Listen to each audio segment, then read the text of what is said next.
Speech pouring in this morning in Atlanta, an incredibly emotional scene inside of the Reverend Martin Luther King's old church.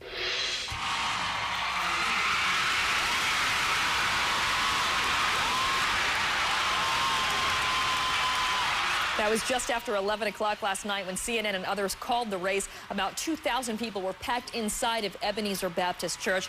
King's surviving children, Martin and Bernice, were there, and so was his only remaining sibling, Christine Ferris. Another 1,000 people gathered outside of the church. And it was a scene repeated across the country, from living rooms to parks to bars, people getting together to watch history unfold. Jason Carroll is in Harlem this morning with more reaction for us. Good morning, Jason.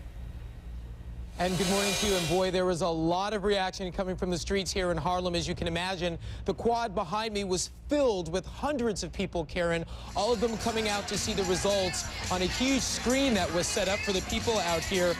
But Karen, when the announcement came down, that was truly one of the most amazing moments.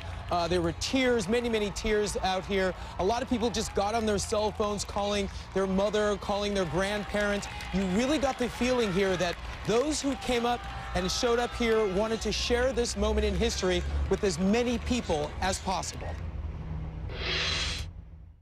The melting pot of America has spoken. Young, old, otherwise, we are ready to work. We are engaged in the democratic process. We are ready to help Obama. We are ready to hold him accountable, and we are ready for him to hold us accountable. I'm just thinking about, my elders and how this must really feel for them. My grandparents and people like Dr. King and Malcolm X and all our leaders who really brought us to this moment. Just 40 years ago, you had the civil rights movement, and now we kind of came full circle. In Italy, we speak about the importance of the first black man as the president of the United States of America, and we are happy too about it.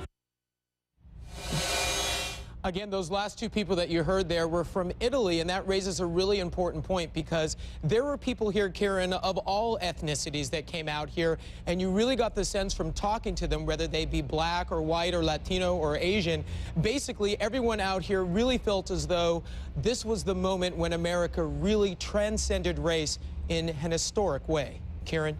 Absolutely. All right, Jason Carroll for us this morning. Thanks. Well, it's not just in Harlem.